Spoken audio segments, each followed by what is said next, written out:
as the Clocanistas are on our TV, Spectrum Television. Making news tonight, February 12, 2024. The first Vice President of the National Assembly, the Honorable Hilarion Eton, chaired the 7th edition of the Youth Parliament in Yaoundé, an opportunity for parliamentarians to exchange with members of the government as the young deputies have submitted their complaints that generally go in the direction of improving the living conditions of young people. Also still in line with the youth amidst the numerous threats and warnings from the separatist fighters for locals in the southwest region of Cameroon to boycott the 58th edition of the National Youth Day celebration. People, students, as well as associations have braved the odds and turned out at the Bongo Square ceremonial ground to take part in the march past. The stories in full and much more will be yours right ahead. Thanks for joining in. You're welcome to the 8 p.m. Balingo Primetime Newscast on your TV, STV. And we'll start right away and it's in French and it's with you, Oriane Donken. Bonsoir, Oriane. Bonsoir, Christelle Assec, mesdames et messieurs. Bonsoir et bienvenue au journal. Le premier vice-président de l'Assemblée nationale, l'honorable Hilarion Eton, a présidé à Yaoundé la 7e édition du Parlement jeunesse. Occasion pour les parlementaires d'échanger avec les membres du gouvernement. Les jeunes députés ont soumis leurs doléances qui vont globalement dans le sens de l'amélioration des conditions de vie des jeunes. Olivier Bouzik. Au rang des dénonciations des jeunes représentants du peuple, l'intensification du chômage, la vie chère, l'insécurité, la dépravation des mœurs, entre autres phénomènes qui déroutent la jeunesse camerounaise. Un décret avait été signé par le Premier ministre chef du gouvernement pour les travailleurs du secteur privé du 21 mars 2023, fixant le salaire minimum interprofessionnel garanti.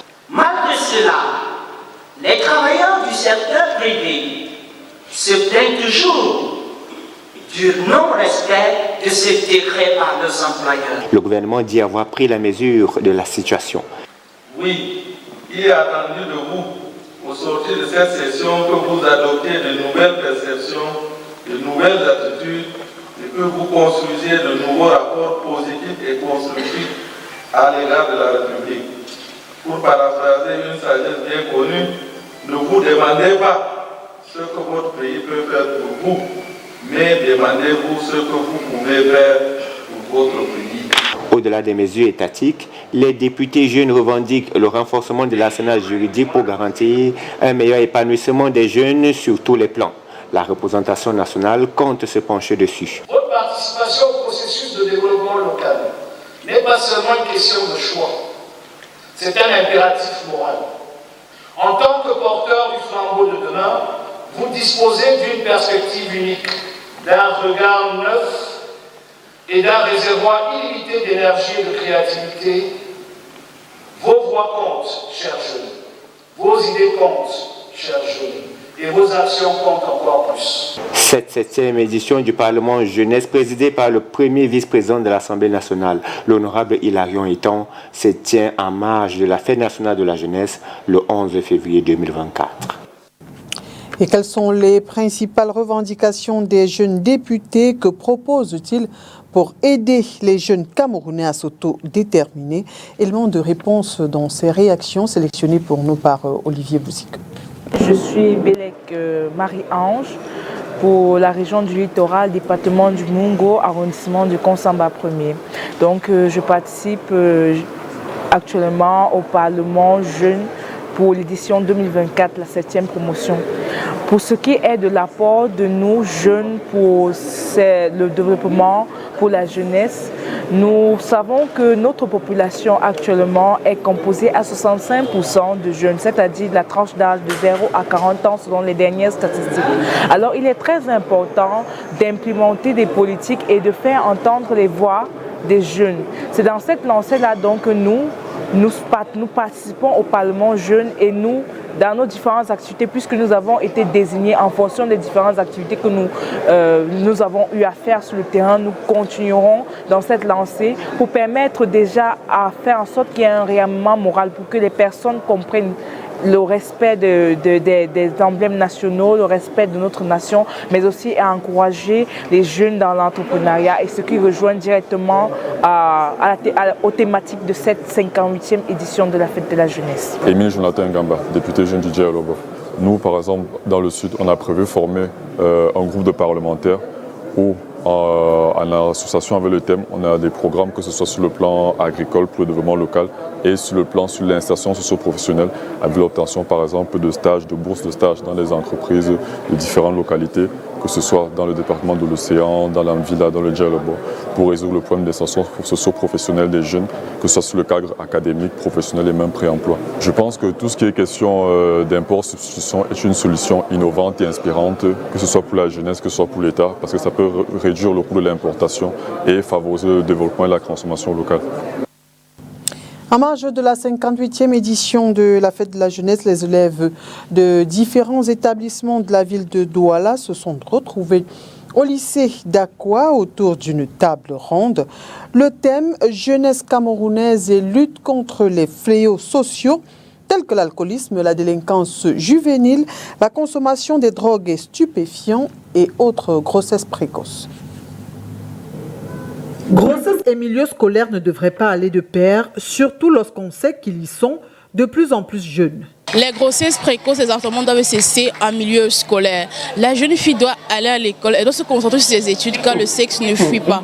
On relève un taux élevé de morbidité infanto-juvénile à cause du fait que des élèves ou bien des filles, qu'elles soient scolarisées ou non, prennent des tombes enceintes de façon précoce et ensuite elles se retrouvent en train de faire des avortements clandestins par manque non seulement de dialogue avec leurs parents à la maison, mais également par manque du fait que lorsque certains se rendent dans des formations sanitaires, elles sont rejetées par nos prestataires car pour eux la sexualité est encore tabou en milieu scolaire, dans notre culture, dans nos traditions.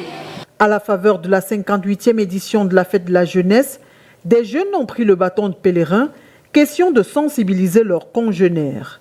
À cette action ponctuelle, de nombreuses autres à travers le triangle national. Ça ne suffit pas pour sensibiliser parce qu'on a beaucoup à dire. Généralement, on mène des activités sur le terrain. On a ce qu'on appelle les causeries éducatives, on a ce qu'on appelle la sensibilisation via les réseaux sociaux. On a également un dialogue avec les parents. Chaque jour, chaque fois, on sensibilise. La SDSR, c'est notre combat à la CAMNAFOR et en tant que présidente nationale des jeunes de la CAMNAFOR, le quotidien, que ce soit au centre, au littoral, au nord-ouest, au sud-ouest, au sud, nous sensibilisons chaque fois parce que nous avons des démembrements dans ces régions-là. On a des présidents forêts qui continue le relais, car tant que ça ne s'arrête pas, on ne doit pas également s'arrêter. L'initiative est des jeunes élus de la région du littoral. La table ronde qui se termine était axée sur la sensibilisation des jeunes pour la lutte contre les fléaux sociaux. En effet, les sensibiliser, les informer, les éduquer, c'est notre devoir. Nous, les jeunes élus, avons pour devoir de pouvoir tenir nos jeunes frères, parce qu'en effet, ils sont le pilier de notre nation. De ça, voyez-vous, j'ai espoir que ces quelques heures passées auprès d'eux, aller sensibiliser avec des experts, aller sensibiliser avec des gens de la société civile et mes collègues du conseil régional et d'autres élus locaux, j'ai bon espoir que nous avons semé la graine du changement. En effet, ces jeunes sont l'espoir de demain, l'espoir du changement positif pour notre société.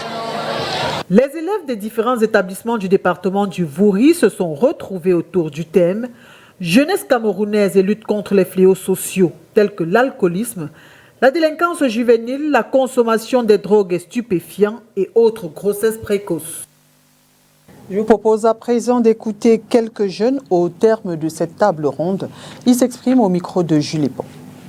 Je pense que l'importance d'une telle réunion est de sensibiliser et d'amener les élèves ainsi que les parents de prendre conscience et de renforcer les rapports entre parents, enfants et apporter aux élèves des nouvelles méthodes et des façons de mieux mener leur vie dans le choix de leurs amis et dans la gestion de leur école. Retenu de particulier parce que le fait qu'aujourd'hui, comme un fléau que nous rencontrons le plus à l'école, ce sont les grossesses précoces.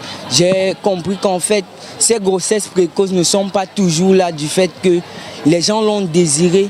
Mais ces filles tombent enceintes parce que peut-être les parents ne leur donnent pas l'attention qu'ils ont besoin. Donc dès lors où ils trouvent un garçon qui les apporte cette attention, ils veulent aussi satisfaire ce garçon en retour, d'où une grossesse précoce. Et ce garçon après cela peut les abandonner. Mais qui doivent savoir faire des choix et attendre le moment prévu pour faire de telles choses parce que ça ne va pas finir. Ils auront tout le temps de le faire. Juste qu'ils doivent être disciplinés et être patients et respecter les normes. De cette table ronde, en tant qu'élève du lycée d'Aqua, j'ai retenu que en tant que jeune fille, ce que je dois faire pour éviter les grossesses précoces, c'est l'abstinence, le premier point.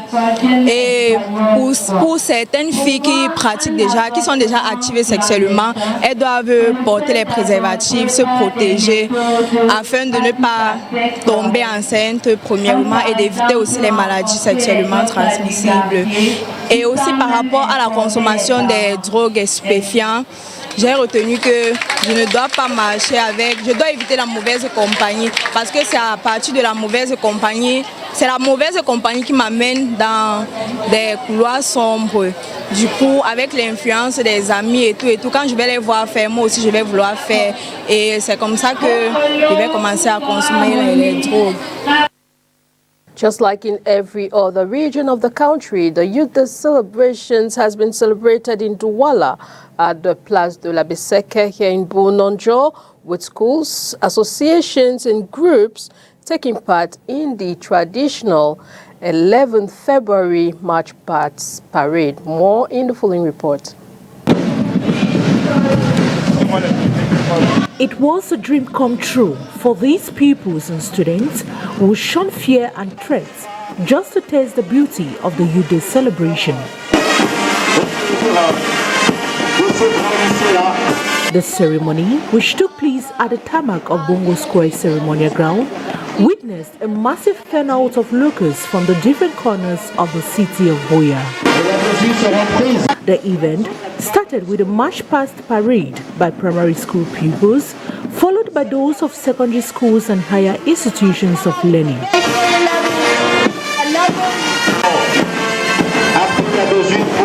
In order to honor the youth and encourage them to embrace education, traditional rulers, religious leaders, government authorities and the governor of the Southwest region graced the event with their presence. Enjoy a wonderful march past, a very important mobilization. The youth decided to come out despite all the threat and the manipulations. They have decided to come out and like the past years, and so we want to congratulate our youth, want to congratulate their patriotism, and we have also had the opportunity to witness a whole week of activities during the weekdays. We discover their ingenuity, all what they are producing. So we want to invite the elders, the parents who are to accompany the youth to sustain their initiative so that the theme, the impulse substitution and economic patriotism should be a reality. The 58th edition of the National Youth Day was celebrated under the theme Youth, Import, Substitution and Economic Patriotism for Cameroon's Development.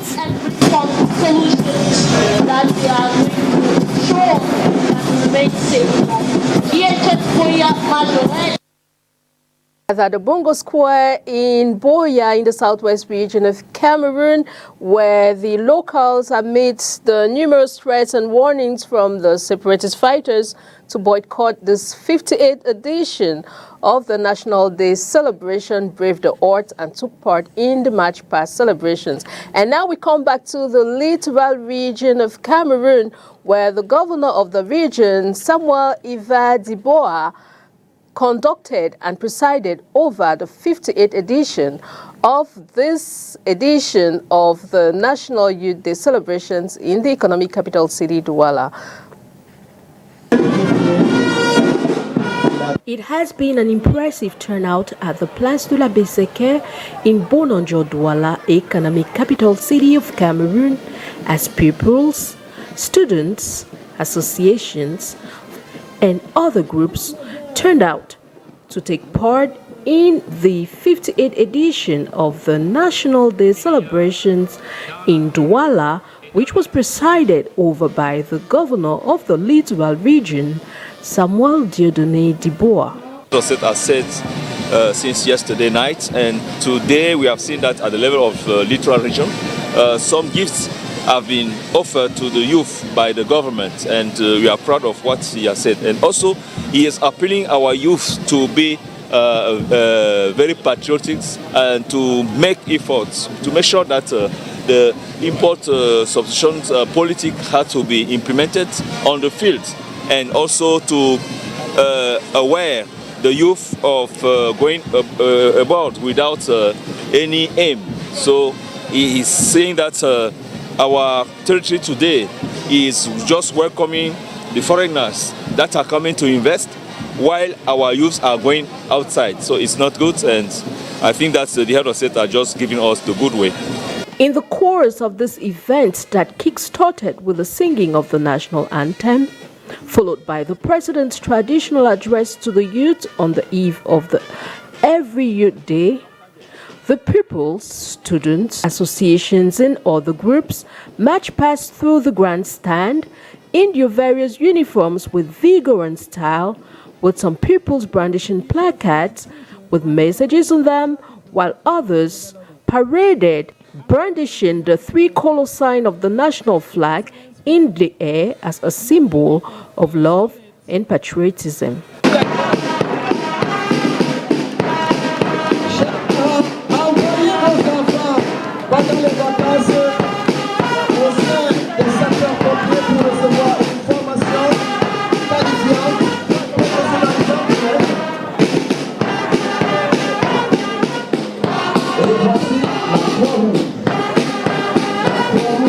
Celebrated this year under the theme Youth, Import, Substitution and Economic Patriotism for Cameroon's Development, the National Youth Day celebration, it should be noted, is a day set aside to honor all youth and embrace the importance of education, and this year's edition was not any different.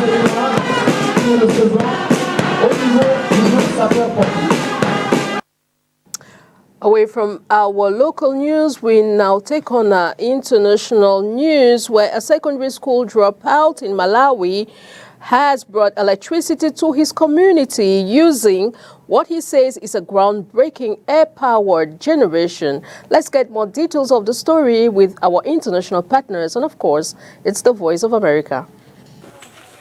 Inventor Ernest Andrews' innovation largely aims to save money villagers spend in buying torches and batteries to light their homes.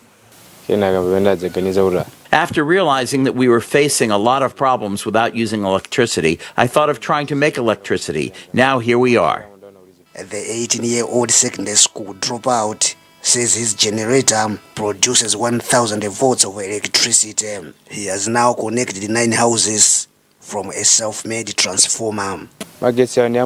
This system generates electricity using air. To make a light bulb illuminate, I use power stored in bottles. I experiment with magnetic power to determine how much electricity I can produce. After that, I generate power based on the number of houses I want to supply. But experts complain of Andrews' failure to articulate how he is using air to generate electricity, or they say he might be purposely concealing it to prevent others from copying. What type of air is he using? We don't know. What air is doing to produce the power? We don't know. And he is not saying. How is he taking the air into his system to produce electricity? We don't know.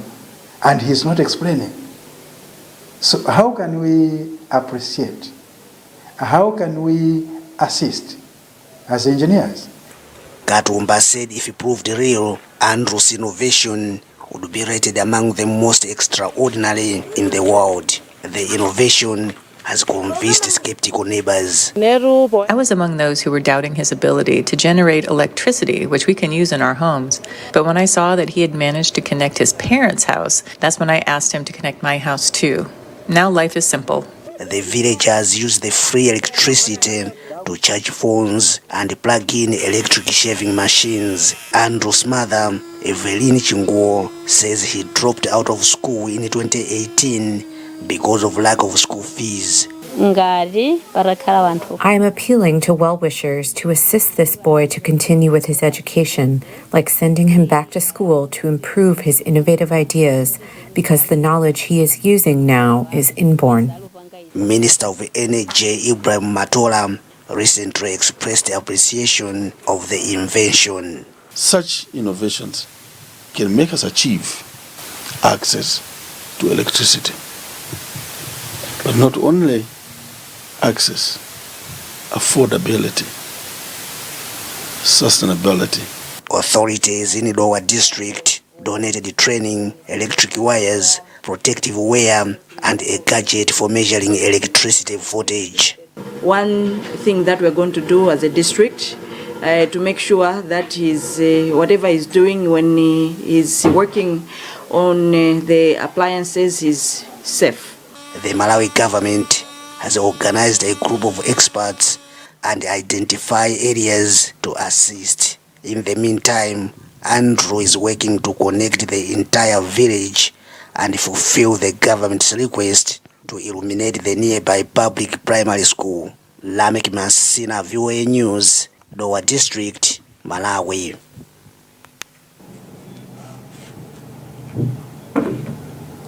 Et nous restons avec nos partenaires de la Voix de l'Amérique, cette fois-ci, pour le round-up de l'actualité en Afrique. Jour férié en Côte d'Ivoire après la victoire des éléphants 2-1 face au Nigeria hier en finale de la Coupe d'Afrique des Nations. Une liesse populaire a accueilli cette victoire. En République démocratique du Congo, les autorités ont renforcé ce lundi les mesures de sécurité devant des ambassades et installations de l'ONU, alors que de nouvelles marches ont réuni des dizaines de jeunes qui ont brûlé des pneus. Les manifestants accusent l'Occident de soutenir la rébellion de M23. Au Sénégal, Louise, université publique observe une grève très suivie par les enseignants pour protester contre la mort d'un étudiant lors des contestations qui ont suivi l'annonce du report de la présidentielle. Les hommages se multiplient après l'annonce du décès dans un accident de la route au Kenya de Kelvin Kiptum, détenteur à 24 ans du record du monde du marathon. Le président kényan William Ruto a salué la mémoire d'un sportif extraordinaire.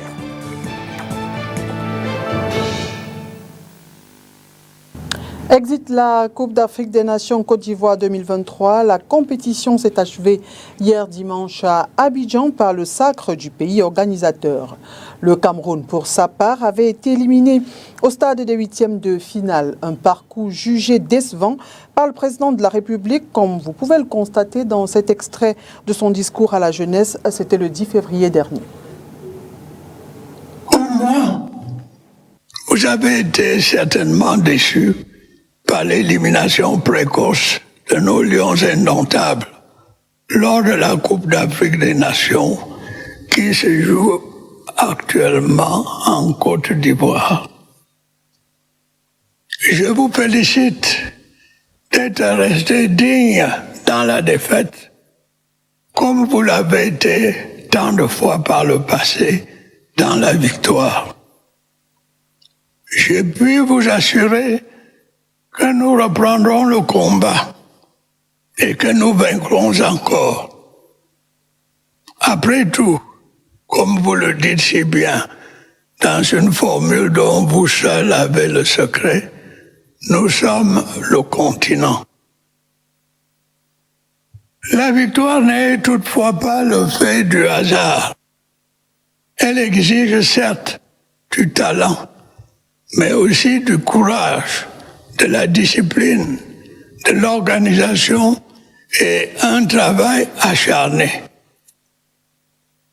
Voilà certainement le secret de notre compatriote Francis Ngannou, qui a émerveillé le monde entier lors de son premier combat de boxe anglaise.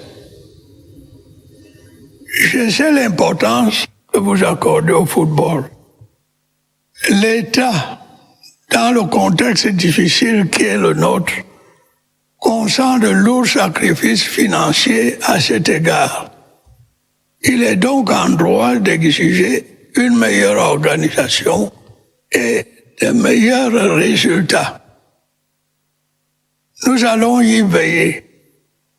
Le gouvernement et tout particulièrement le ministère en charge des sports ont reçu des instructions claires sur le sujet. Miraculé du premier tour de la Coupe d'Afrique des Nations de football 2023, la Côte d'Ivoire s'impose face au Nigeria en finale et remporte dans la foulée son 3e titre. Le match s'est disputé hier dimanche 11 février au stade olympique Alassane Ouattara d'Ebimbe à Abidjan. Vainqueur pourtant de la Côte d'Ivoire en phase de poule, le Nigeria n'a pas réussi la passe de 2. Analyse de cette finale avec l'entraîneur de football Ernest Mabouka dans ce reportage de Makeda Litignoto. Miraculé du premier tour de la 34e Coupe d'Afrique des Nations de football, la Côte d'Ivoire, pays organisateur, remporte le trophée. Le 11 février 2024, elle a battu le Nigeria par 2-1 à Abidjan devant plus de 57 000 spectateurs. Les Super Leagueuses n'ont pas pu s'imposer face aux éléphants, comme ce fut le cas le 18 janvier 2024, lors de la 2e journée de la phase de poule. Ils sont entrés dans la facilité. Et vous ne pouvez pas mener 1-0, sachant que le danger vient du côté droit de votre défense. Et vous laissez que Dingra, qui est un joueur percutant, soit quelqu'un qui peut manœuvrer seul sans toutefois avoir face à face à ce latéral. Il fallait doubler le marquage à Dingra. Tu voyais Dingra à droite, tu voyais Gradel à gauche, par moment ainsi de suite, il s'échangeait. Ce qui veut dire que toutefois que Dingra passe du côté droit comme du côté gauche, je mets double marquage là-bas. Et c'est ce qui a manqué au Nigeria. Le Nigeria ouvre le score à la 38e minute de jeu sur un coup de tête de son capitaine Ekon. 62e minute, Franck Kessié égalise pour la Côte d'Ivoire. 81e minute, Sébastien Haller inscrit le 2e but ivoirien qui permet au poulain des Mers Faye de remporter la finale face à une équipe nigériane qui peut nourrir des regrets. Et vous avez vu, le Nigeria a passé à jouer des ballons très facilement quand ils étaient en phase offensive. Et de deux, les 2 buts qu'ils encaissent, ils avaient déjà joué bloc bas. Ils n'étaient plus bloc haut. Ça veut dire qu'ils n'empêchaient pas l'équipe nigériane dès leurs 18 mètres de ne pas sortir le ballon. Ils ont cru qu'en jouant bas, quel qu'en soit le cas, et quand vous regardez le but que Alain a marqué, ils ne croyaient pas que le pied là va partir là. Parce que les joueurs comme la Alain sont de meilleurs avant-centres. Après 1992 et 2015, la Côte d'Ivoire est à nouveau sur le toit de l'Afrique grâce à son 3e sacre remporté à domicile. Et voilà qui met un terme à cette édition d'information. Mesdames et messieurs, merci d'avoir été des nôtres. Et bonne suite des programmes sur Spectrum Télévision. Bonne soirée à vous, Christelle. Good night to you, Orion Donken. Good night, televiewers. It was a pleasure being in your company. See you again tomorrow with fresh news and more on your TV. Bye-bye. Good night.